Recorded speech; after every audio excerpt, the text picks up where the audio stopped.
What's up YouTube, I'm Dag and welcome to my channel. Today we're going to take a quick look at Planetside 2, which is a free-to-play first-person shooter MMO available on Steam. This is set on the fictional planet of Araxis and over 3 main continents, which we can see here at this terminal: Indar, Esamir and Amarish. Now, 3 different factions fight for control constantly over these different continents and thusly the planet.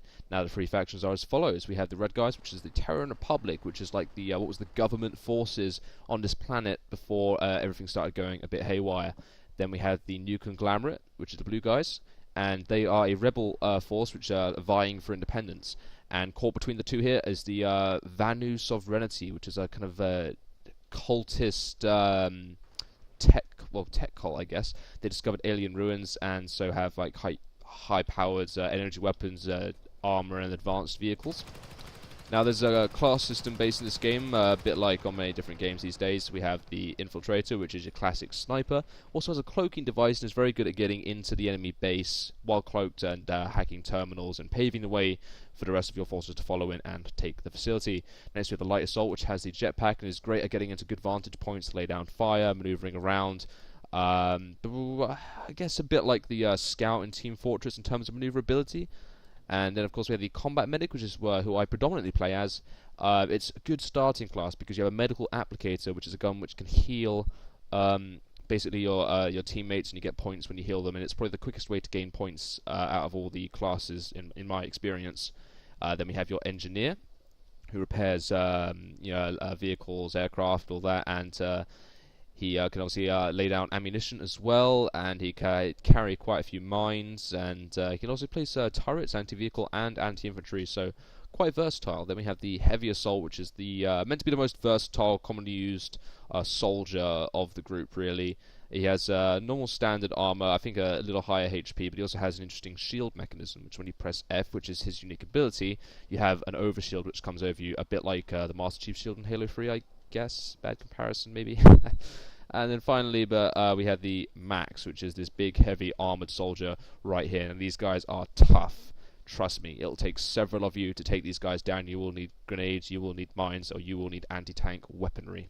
Now they can have a variety of different armaments, including the mutilated heavy cylinder and the onslaught, etc., which are anti-infantry machine guns, like miniguns, basically.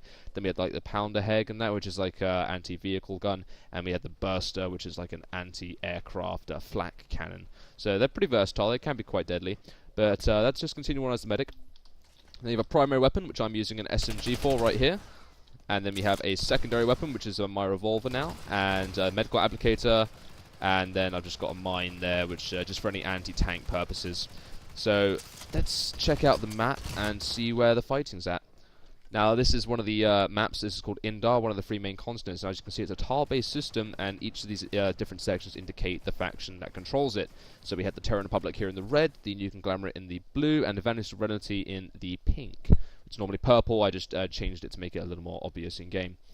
So, as we can see here, there's a lot of explosions around this area, so I've set my waypoint up. Yeah, we'll go over there. And when you hover over a tile, you can see in the bottom right corner, like on a little pie chart, how many of your forces are deployed there. So we're about 47, well 52 we just jumped, so we're with the predominant force there. That's going to be a great place to go and start backing up my allies.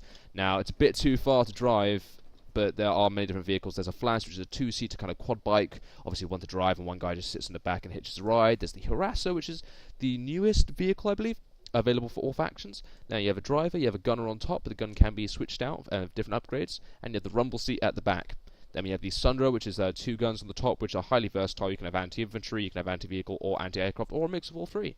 And this can be highly upgraded. I've added extra armor and ability, which allows me to use it as a spawn point when I deploy it around the map. It carries 10 people and is just widely used as getting from A to B over short distances, or places where you can't really fly in because the landing zone is just too hot. Then we have the Lightning, true to its name, is incredibly fast, maneuverable, light tank. These things can be deadly. You have to watch your flanks to protect your armor, or they will swamp you. Then you have the Prowler, which is the heavy tank.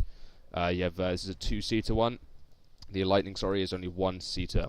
Now the Prowler, you have your main gunner, and then you can have another guy which can hop in to use the turret on top, which can also be changed out again for a lot of different variations. So let's just go over to the aircraft terminal, and I'll really quickly explain the aircraft. Now we have the Mosquito, which is a single-person fighter jet.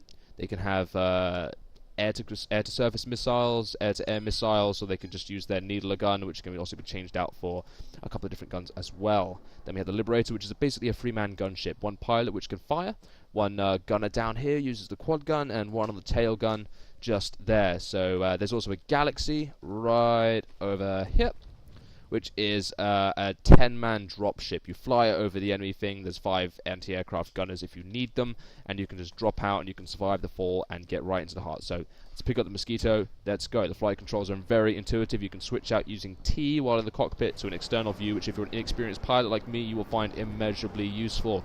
You can actually see what you're doing. Let's fly over there real quick. We're about 2,500 meters away. Now it would take quite a while, you know, about 5-10 minutes to drive. But we want to get there quickly. So let's just fly in. Looks like we've got an enemy gunship going off to the left there. I'm going to avoid him. I want to get there in one piece. I really don't want to get shot down, which seems to happen to me quite a lot.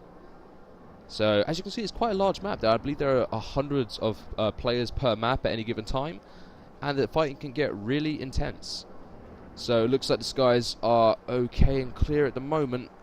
Let's try and find a safe spot to set down. Let's just set down over here. I can see I have a friendly Sunderer there. So I've got some backup in this area. So let's just bring it in slowly, slowly, gently, gently, and get out.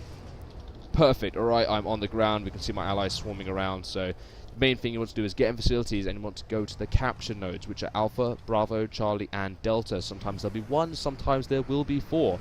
Usually 3 though.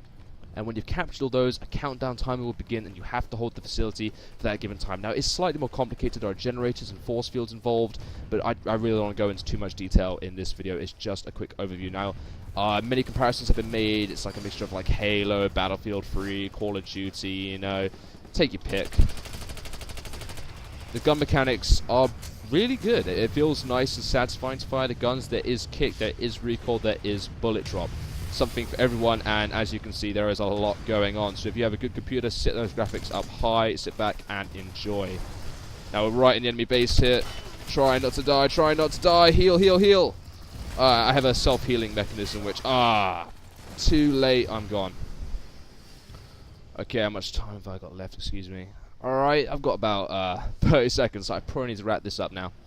That was just a quick splice to gameplay. I will be putting up another vid shortly. Hopefully that will give a more detailed overview of the different weapons and fighting styles available. Until then, thank you very much for watching. Remember to like, comment, and subscribe. And if you have any ideas of games you'd like me to cover or do a let's play of, or just general suggestions and critiques, then please feel free to inbox me. See you soon. This is Dag signing out.